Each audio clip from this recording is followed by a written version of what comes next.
Hi, I'm Ian Nethercott, Supply Chain Director at ProBrand, and I spend £35 million on IT products every year, and I'm here to give you tips on how to buy IT for less.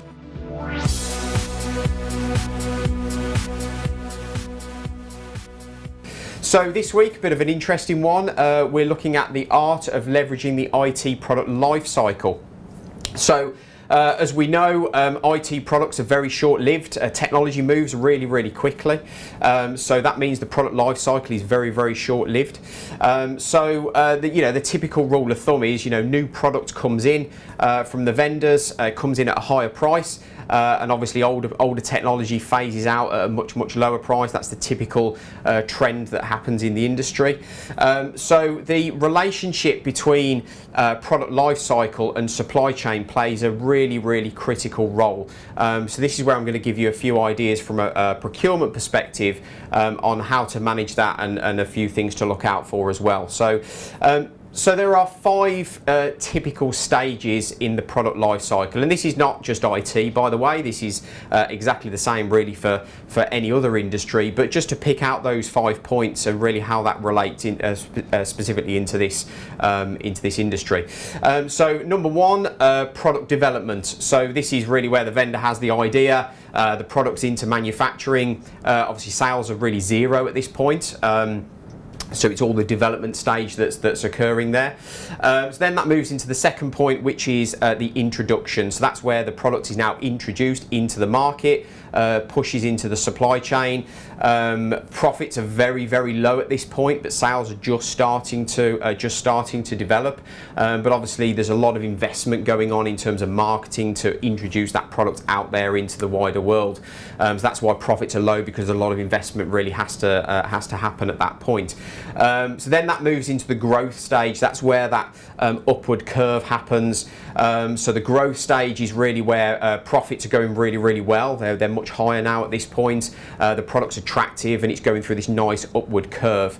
And then it goes into the maturity stage. So that's the 4th point. So that's really where it starts to plateau out then. So the product's well ingrained into the market. People are used to the technology, and obviously profits are now starting to kind of shrink at that point.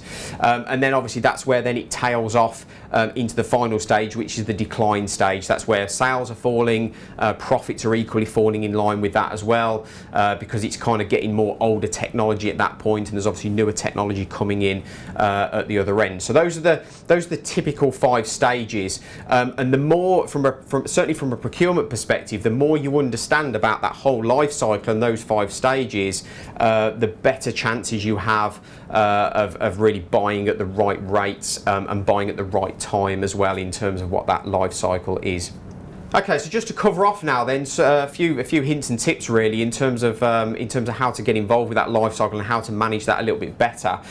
So it's really important for kind of bulk purchases, or when you've got project spend. That's where it becomes absolutely critical to be totally ingrained in the life cycle of the technology that you're looking to buy.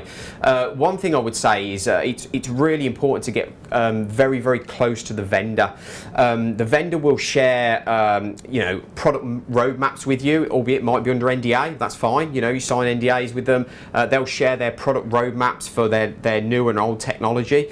So you can look at the technology when it comes into the market, if it's the right specs that fits what you're after, or actually if you maybe want to consider older technology as well. That might be another area to look at. So if the latest technology and the latest processor is not mission critical for you, you can look at what's at the tail end of the roadmap as well as some of the older technology. It might be just the lower generation processor, or a slightly different grade hard disk, or something like that. That you could actually save yourself a really good amount of money on and drive some sort of value there. But that's really where you've got to visualize that roadmap in line with that life cycle as well. So I would say that when you look back at that life cycle, the growth stage is probably the area where you want to look to negotiate hard at that point, because in that upward curve, as I said before, where the profits are kind of much higher, which obviously means the vendor has got more margin, they've got more movement, you're more likely to negotiate down the price at that point. So if you're in line your procurement with that upward curve in the growth stage, definitely negotiate hard at that point, because you're more likely to drive yourself some extra value there as well. The other thing I would say as well is consider some kind of automated benchmarking technologies as well. So certainly for your regular run rate type of spend, if you're buying the same types of products, maybe peripheral types of products, you're buying them regularly for your organization, there are benchmarking technologies out there where you can plot in your regular purchases, and you can map them then as well, so you can really plan when are good and when are bad times to buy. So you'll see that graph of that product life cycle, and certainly when they're coming down in that decline phase, you can see then when products are going end of line, and it helps you plan forward as well in terms of maybe looking at replacement technology and things like that as well. So things like that will help you. It can give you alerts and those sorts of things as well. So when maybe currency rate changes and the price goes up or goes down, or things like that, you can get alerts for those sorts of things as well. So it's just some more automated ways that can help you manage it. So hopefully there's 3 or 4 things in there that will help you from managing that product life cycle perspective. So that's it. Thanks for watching, guys. Please like, share and subscribe for more insider information. Remember to send any questions to askian@probrand.co.uk. Remember to check out the other videos in the channel as well. But thanks for watching, guys.